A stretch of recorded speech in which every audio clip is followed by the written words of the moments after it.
رمضان کے بعد سب سے زیادہ فضیلت عاشورہ کے روزے کی ہے، 10 محرم کا روزہ، کہ آپ صلی اللہ علیہ وسلم نے ارشاد فرمایا کہ عاشورہ کے دن اپنے اہل و عیال پر دسترخوان کو وسعت دو، اس سے رزق میں برکت ہوتی ہے۔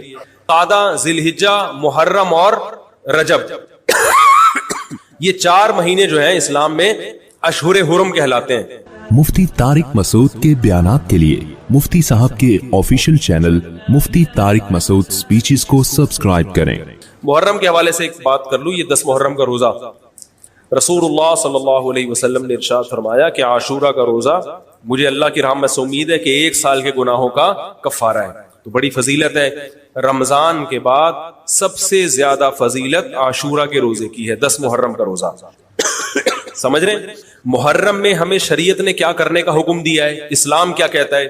پہلی بات، اسلام یہ کہتا ہے کہ محرم میں روزے رکھنا دوسرے مہینوں کی نسبت زیادہ ثواب ہے۔ رمضان کے بعد تو زیادہ سے زیادہ روزے رکھیں، اور اسپیشلی 10 محرم کا روزہ 1 سال کے گناہوں کا کفارہ ہے، یہ اور زیادہ ثواب ہے۔ پورے محرم نہیں رکھے جاتے، کیا کرنا ہے؟ 10 محرم کا رکھنا ہے۔ حدیث میں آتا ہے کہ آپ نے حکم دیا 2 روزے ملا کے رکھو، کیونکہ یہودی جو تھے وہ 1 روزہ رکھتے تھے، صحیح ہے نا؟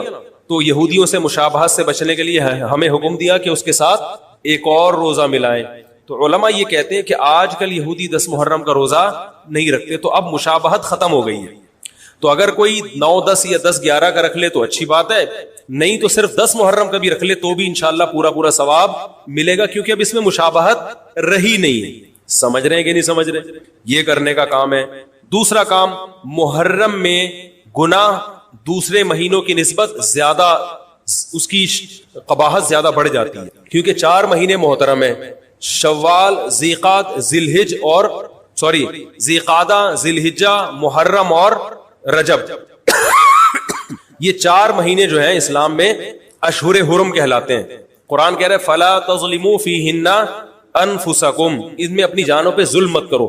یہ ماتم کرنا بھی تو ظلم ہے نا اپنی جان پہ، تو اللہ نے فرمایا ان 4 مہینوں میں اپنی جان پہ ظلم مت کرو، کسی بھی طرح سے ظلم ہو، جسمانی ظلم ہو، روحانی ظلم ہو۔ جسمانی ظلم ماتم کر کے بھی ہو سکتا ہے، اور انگاروں پہ چل کے بھی ہو سکتا ہے، اپنے آپ کو پیٹ کے بھی ہو سکتا ہے۔ روحانی ظلم کیا ہے؟ گناہ کر کا، تو نہ گناہ کرنے کی اجازت، نہ کسی اور طرح سے۔ عام مہینوں میں بھی ظلم کی اجازت نہیں ہے، نہ اپنے اوپر اور نہ کسی اور پر، تو ان 4 مہینوں میں ظلم کی نوعیت بڑھ جاتی ہے۔ سمجھ رہے ہیں؟ یہ ایک محرم کی فضیلت ہے اسلام میں۔ اور تیسری فضیلت جو محرم کی، جو بعض روایات سے ثابت ہے، یعنی جو فضیلت تو نہیں کہیں گے اس کو، جو محرم میں کرنے کا کام ہے، وہ بعض احادیث میں آتا ہے کہ آپ صلی اللہ علیہ وسلم نے ارشاد فرمایا کہ عاشورہ کے دن اپنے اہل و عیال پر دسترخوان کو وسعت دو، اس سے رزق میں برکت ہوتی ہے۔ لیکن یہ جو حدیث ہے یہ ضعیف ہے، سند کے لحاظ سے پاورفل اور مضبوط نہیں ہے۔ بعض علماء نے کہا کہ اس کثرت طرق کی وجہ سے حسن کے درجے کو پہنچ گئی ہے۔ ہمارے ہی بعض اکابر علماء کی رائے ہے، علماء جو بر صغیر کے علماء، بڑے بڑے علماء ہیں، میں نام نہیں ذکر کرتا لیکن بہت بڑی اپر لیول کے علماء ہیں، ان کی رائے یہ ہے کہ یہ ضعیف، اتنی ضعیف نہیں ہے کہ بالکل ہی مسترد کر دی جائے، ٹھیک ہے نا، اور تعدد طرق کی وجہ سے درجہ حسن کو پہنچ گئی ہے۔ علامہ ابن تیمیہ رحمہ اللہ تعالی، جن کو سعودی عرب میں بہت فالو کیا جاتا ہے، ان کی رائے اور سلفی علماء کی رائے، جو سعودی عرب کے العثیمین، بن باز وغیرہ تھے، ان کی رائے یہ کہ یہ حدیث بالکل صحیح نہیں ہے، اور اس کی کوئی حیثیت نہیں ہے کہ دسترخوان کو وسیع کیا جائے اور عاشورہ کے دن کھانا کھلایا جائے۔ سمجھ رہے کہ نہیں سمجھ رہے؟ لیکن جو دوسری طرف معتدل علماء، معتدل سے مراد میں ان کو برا نہیں کہہ رہا، لیکن وہ انہوں نے حدیث کی جو، اگر آپ سندوں کی تحقیق کریں گے تو اس کو بالکل من گھڑت قرار دینا درست نہیں ہے۔ اگر سندوں کی تحقیق کریں گے تو ایسا معلوم ہوتا ہے کہ علامہ ابن تیمیہ رحمہ اللہ تعالی، جو ہمارے لیے قابل احترام ہے، انہوں نے اس حدیث کو رد کرنے میں تھوڑا مبالغہ سے کام لیا، غلو کیا ہے۔ ایسا نہیں ہے کہ بالکل ہی اس کی کوئی ویلیو نہیں ہے، تو ضعیف روایتیں ہیں لیکن کثرت طرق کی وجہ سے درجہ حسن کو پہنچ گئی ہے۔ سمجھ رہے کہ نہیں سمجھ رہے؟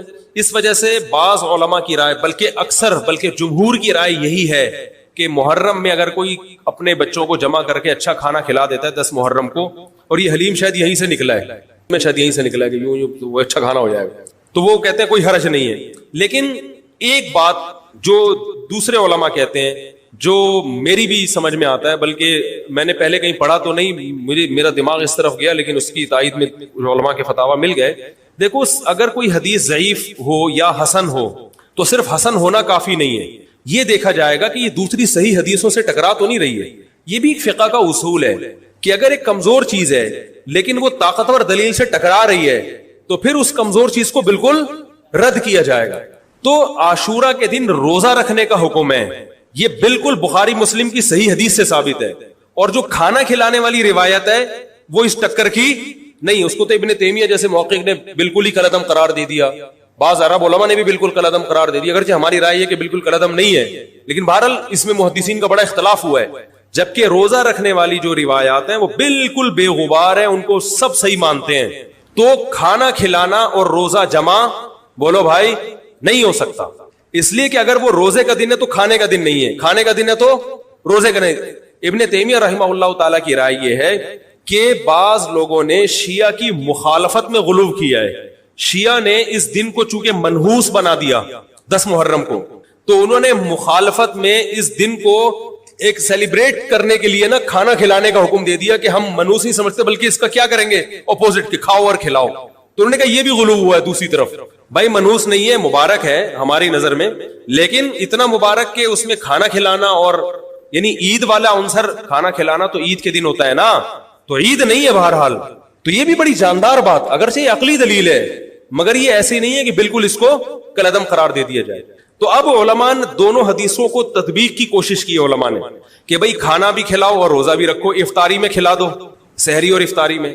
تو بات یہ ہے کہ افطاری میں اگر آپ کھلائیں گے تو وہ 11 محرم شروع ہو چکی ہوگی، وہ 10 محرم بولو بھائی نہیں رہے گی. دوسرا سحری میں جو کھلانے کا مسئلہ ہے نا، سحری میں تو سحری میں جب ہم کوئی کہتے ہیں نا فلاں دن یہ کام کرنا ہے فلاں دن، تو اس سے لغت میں جو ذہن میں متبادر ہوتا ہے نا وہ دن کا وقت ہے، وہ 3:30 پونے 4 کا وقت نہیں ہوتا.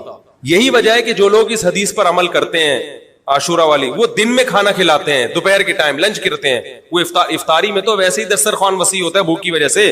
ارے بابا وہ تو ویسے ہی بچوں کو جب روزہ رکھا ہوا ہے تو اچھا کھلاؤ، سحری اچھی کراؤ، اور افطاری وہ تو ویسے ہی بھوک کی وجہ سے رمضان میں دیکھو نا کیسے کھلے دسترخوان ہوتے ہیں. تو میں نے بڑی کوشش کی دونوں حدیثوں کو جمع کریں، لیکن تکلف کے بغیر یہ ممکن نہیں ہے. تو فقہ کا ایک اصول ہے کہ جب کوئی بے غبار صحیح حدیث ہوتی ہے اور اس سے ایک اصول ثابت ہو رہا ہے تو اس کے مقابلے میں اگر کمزور روایت آئے گی جو اس سے ٹکرا رہی ہوگی تو اس کمزور روایت کو اگرچہ وہ موضوع من گھڑت نہیں ہے لیکن اس کمزور کو اس صحیح حدیث کی مخالفت کی وجہ سے بولو بھائی رد کر دیا جائے. اس لیے میرا نالائق کا موقف یہ ہے، میں بہت نالائق ہوں، میں اتنی بڑی بڑی باتیں کرتا نہیں ہوں، لیکن ساڑی عقلچ یہ چیز آندھی نہیں ہے کہ بھائی جو روزے کا دن ہے وہ بھوکے پیاسے رہنے کا دن ہے، وہ کھانے کھلانے کا نہیں ہے. افطاری میں تو ویسے ہی کھاؤ بھی کھلاؤ بھی. تو اور اس کا نقصان یہ بھی ہوتا ہے کہ لوگوں نے اس کھانا کھلانے کے چکر میں روزے چھوڑ دیے ہیں. سمجھ رہے ہیں جب حلیم پکے گا تو کون روزہ رکھے گا بھائی؟ ساری رات گھوٹا لگے گا حلیم کا کہ کل دسترخوان وسیع کرنا ہے، تو پھر روزہ گیا، وہ تو تیل لینے گیا، روزہ کون رکھے گا روزہ؟ تو وہ حدیث صحیح حدیث کی بالکل اس میں ٹائٹ قسم کی مخالفت ہو رہی ہے. ٹھیک ہے نا، نالائق کی رائے. پھر بھی اگر کوئی دوسرے علماء کی رائے کو فالو کرتا ہے تو وہ کھائے بھی کھلائے بھی. میں کہتا ہوں جو مضبوط چیز ہے اس کو لینا چاہیے، جو کمزور چیز ہے اس کو چھوڑ دینا چاہیے. ہمارے حضرت مفتی رشید احمد صاحب رحمہ اللہ ایک بات کہتے تھے کہ جہاں کھانا کھلانے کی حدیث آئے گی نا وہاں مسلمان اس کو لے ہی لے گا. کھانے پینے کی جہاں بات آئے گی مسلمان کیا کرتا ہے؟ وہ کہتا ہے بھائی یہ صحیح ہے، یہ بالکل صحیح حدیث ہے. ٹھیک ہے نا، وہ کیا کرتا ہے؟ جن علماء کی تحقیق ہے وہ تو تحقیق سے کہہ رہے ہیں، لیکن عام پبلک کی عادت یہ ہوتی ہے کہ فتویٰ بھی اسی کا فالو کریں گے جہاں کھلانے کا تذکرہ. تو اب ہمارے کہتے ہیں جہاں کھانا کھلانے کی بات آئی مسلمان کہتا ہے بس یہ بالکل صحیح بخاری کی طرز پر ہی، بخاری کی شرط پر ہی ہے. تو بھائی بھوکا رہنا عبادت ہے، بھوکا رہنا سنت ہے. بچوں کو تو ویسے ہی کھلاؤ عاشورہ ہو یا نہیں ہو، اور سحری افطاری کرا دو، اچھی سی روزہ رکھواؤ، اور جو بالکل چھوٹے بچے ہیں وہ تو ویسے ہی کھاتے ہیں. تو اس لیے اور پھر اس کا نقصان کیا ہو رہا ہے؟ حلیم کے گھوٹے لگ رہے ہیں پوری پوری رات بیٹھ، اس کے الگ نقصانات ہیں، سبیلیں لگ رہی ہیں. حضرت حسین رضی اللہ تعالیٰ عنہ تو کربلا میں شدید گرمی میں بھوکے اور پیاسے اپنی جان دیتے ہیں، اور یہاں ہم کیا کر رہے ہیں؟ کھانا کھا رہے ہیں، دیگیں پکا رہے ہیں، شربت پی رہے ہیں. تو یہ بات عقل میں آنے والی نہیں ہے. اور عاشورہ کے دن کی مناسبت سے روزہ ہی ہے، وہ روزہ رکھنے کا دن ہے. اللہ تعالیٰ عمل کی توفیق عطا فرمائے. وما علینا الا البلاغ. تو ہمارا کام کیا ہے؟ ہم نے فالو کرنا ہے حسین کے راستے کو، نہ کہ حسین کے نام پہ ہم نے ماتم کرنے ہیں. حسین کا راستہ کیا ہے جس کو ہم نے فالو کرنا ہے؟ اب میں چند چیزیں آپ کو بتاتا ہوں. سب سے پہلا سبق جو ہمیں کربلا میں ملتا ہے کہ عزت اور دین، ایک طرف دنیا ہے. دیکھو اگر حضرت حسین رضی اللہ تعالیٰ عنہ ابن زیاد کے ہاتھ پہ جا کے بیعت ہو جاتے، آپ کیا سمجھتے ہو بے تحاشا مال و دولت حضرت حسین پہ خرچ نہیں کرتا کیا؟ وہ جب ایک بڑا آدمی کسی کے ہاتھ پہ بیعت ہوتا ہے تو اس کو بھی تو فائدہ ہوتا ہے نا اس سے. اور کیا حضرت حسین کو یقین نہیں تھا کہ کربلا میں شہید ہو جاؤں گا؟ فتح اور نصرت کی اسباب کی دنیا میں کوئی امید نہیں تھی، مگر آپ نے اہل بیت کو کربلا میں رسوا کرنے پر عزت کی موت کو ترجیح دی ہے. آج اگر آپ میں یہ ظرف ہے کہ آپ عزت کی موت کو ذلت کی زندگی پر ترجیح دیتے ہو تو پھر آپ حسینی ہو. نہیں یہی بات میرا خیال ہے سمجھ. سیدنا حسین کی سخاوت کے واقعات ہیں. سیدنا حسین باغی نہیں تھے رضی اللہ عنہ. پھر جو اہل بیت کا طرز عمل کیا تھا، محرم میں کیا کیا ہو رہا ہے میں آپ کو بتاتا ہوں. ان میں سے کوئی بھی عمل نہ ہمیں قرآن سے ملتا ہے نہ صحابہ سے ملتا ہے. ہمیں تو ما انا علیہ و اصحابی جو جنتی فرقہ ہوگا اس کی جو علامتیں ہیں، تو جب آپ ان علامتوں کے خلاف چلو گے، صحابہ اور تابعین کو فالو نہیں کرو گے، تو آپ پھر اپنے آپ کو سنی کہنا چھوڑ دو. آپ بتاؤ مجھے اسلام میں کوئی مہینہ منحوس ہے؟ بولو نا، کوئی مہینہ منحوس ہے؟ تو آپ محرم کو منحوس کیوں کہتے ہو؟ لوگ مجھے کہتے ہیں مفتی صاحب فرقہ واریت پھیلا رہے ہیں. دیکھو فرقہ واریت جب پھیلا رہا ہوں جب میں کسی فرقے کے خلاف آپ کو کر رہا ہوں. میرے بیان شیعہ لوگ بھی سنتے ہیں، ملتے بھی ہیں. بہت دفعہ ایئرپورٹ پہ ملاقات ہوئی، بڑی عزت سے ملے، میں شیعہ ہوں لیکن آپ سے محبت کرتا ہوں. یہاں مسجد میں بھی آتے ہیں، میں نے کبھی کسی پہ طنز نہیں کیا. اس لیے میں بار بار کہتا ہوں جو شیعہ کا مذہب ہے اس کو کرنے دو. وہ سبیلے لگاتے ہیں، آپ ان کو مت چھیڑو، جا کے تنگ نہ کرو ان کو. وہ ماتم کرتے ہیں، آپ ان کو مت چھیڑو. وہ نوحے کرتے ہیں، وہ نوحے پڑھتے ہیں، آپ ان کو مت چھیڑو. لیکن آپ اپنی پوزیشن واضح کرو کہ آپ شیعہ ہو یا آپ سنی ہو. آپ تو ایک طرف ہو جاؤ نا. محرم میں اگر آپ مرثیے لگا کے گھوم رہے ہو گاڑیوں میں، اٹ مینز آپ سنی نہیں ہو. آپ نبی صلی اللہ علیہ وسلم کی حدیث ہے ہمارے